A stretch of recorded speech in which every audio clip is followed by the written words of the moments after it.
So now that we've talked about the first geographical principle, that places have location, whether it's relative or absolute, now we need to tackle the last four. Now, the second one that we have here is the fact that each place has physical and cultural characteristics. So let's do physical first. So physical characteristics include landforms and bodies of water. So what does that actually look like if I were to have a diagram for you? Well, the best way is to actually show you what's called a contour map. And a contour map is the one that's shown here. And you can see that there's bits, basically what a contour map does is show you what the ground actually looks like. And it shows elevation in particular. So for instance, you can see right here, 1650 is an actual measuring point. From that, you can see these lines. Those lines are called contours. So you can see this red line here, and it goes all the way to the next 1650. So anywhere along that line has an elevation of 650 meters from sea level. Now, the other thing is that how do you know how much height, whether it's a decrease or an increase, is it from the next line? Well, right here you have a contour interval. What that means is that the next line is 10 feet higher or lower.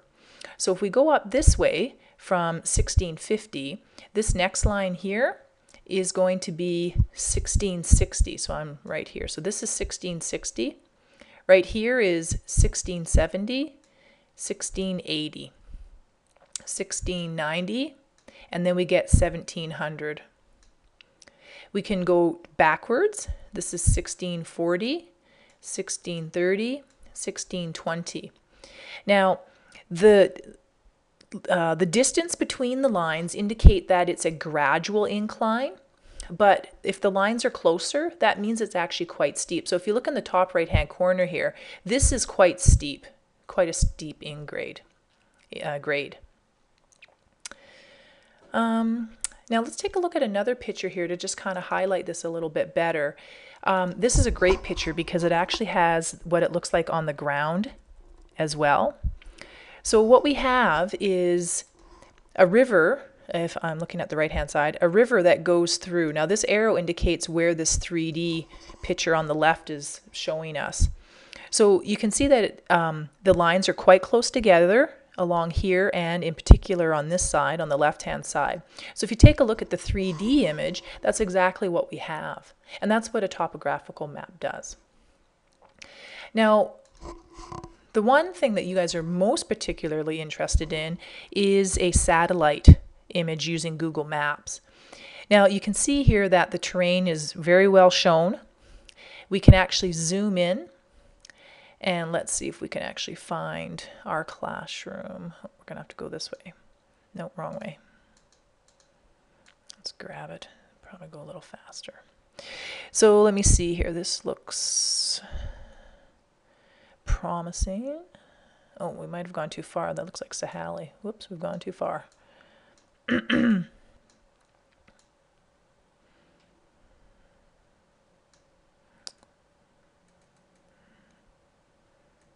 Oh, here we go. So here's our building right here. So let's see if we can get that. Zoom in on that. There we go.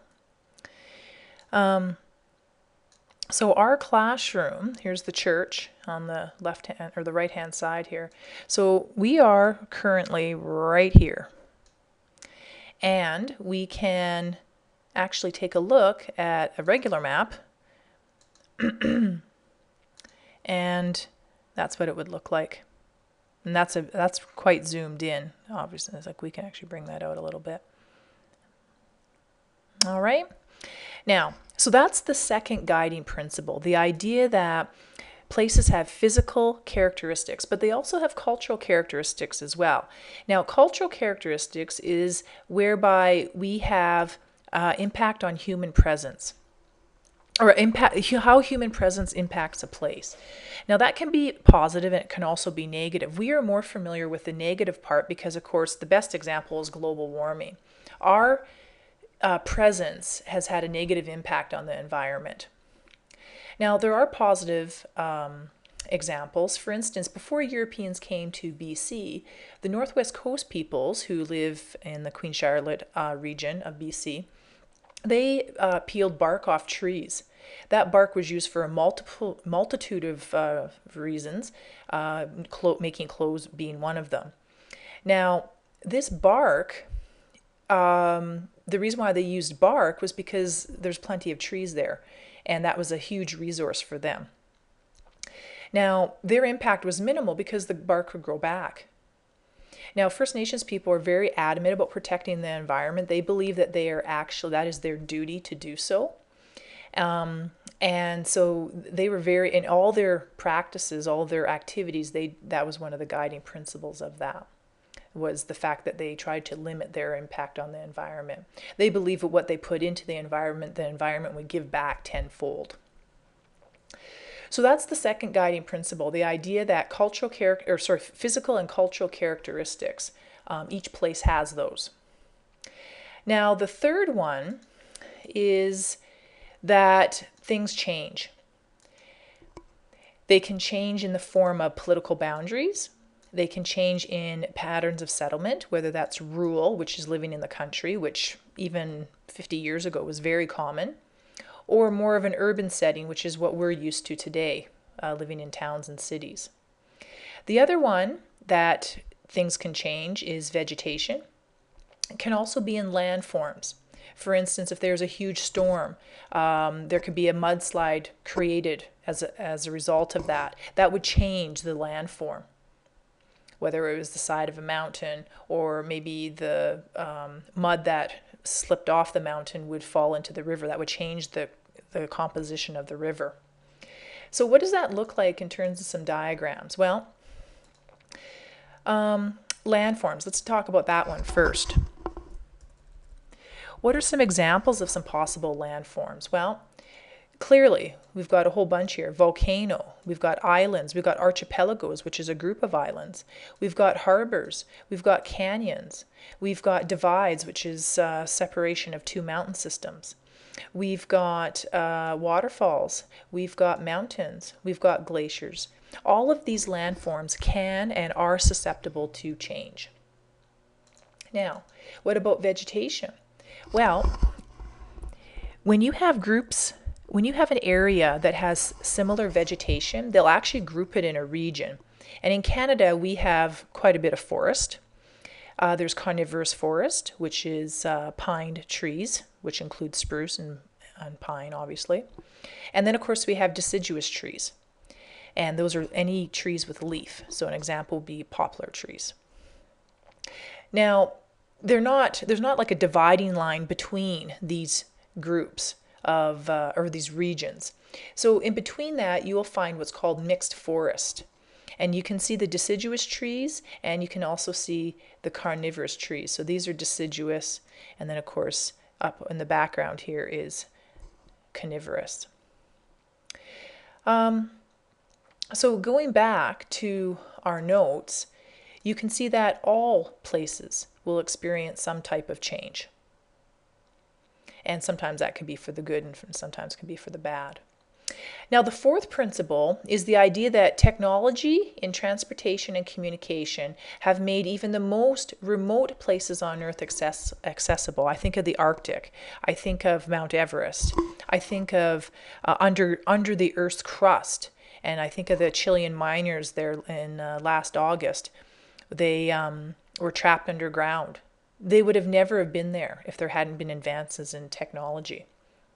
Well, what are some of those advances? Well, communication. These are just some of the ways that we are able to communicate now. Transportation. And this diagram doesn't include planes, trains, ships. These advances have allowed us to go to all sorts of places throughout the world. Now, by doing that, and this is the key thing, is the fact that now these places, so the tip of Mount Everest now has the opportunity to interact with the river valley below. Before that, without us being that link between the two locations, they would have never have interacted. So that's the fourth principle, the idea that technology has allowed us to interact with all places. Last but not least, the last principle is the fact that the land surface is divided into regions. Now, we already talked about this in terms of landforms and vegetation, but you can also include soils and climate and other characteristics as well. Now, last year, you guys were introduced to the physiographic regions of Canada. Canadian Shield, Western Cordillera, Appalachian region were all introduced to you. We're actually going to expand on that this year, and we're going to break it down even further as to what the characteristics of each of those places are. And we'll leave that for another day. So basically, the purpose of this lesson was to introduce you to the 5 principles that geographers use to organize, analyze, and collect data. Those are, again, the first one, places have a location. The second one is the fact that places have physical and cultural characteristics.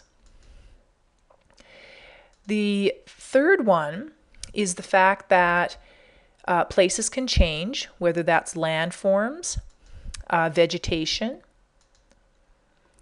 The fourth one is the fact that places can interact with one another due to technology advances.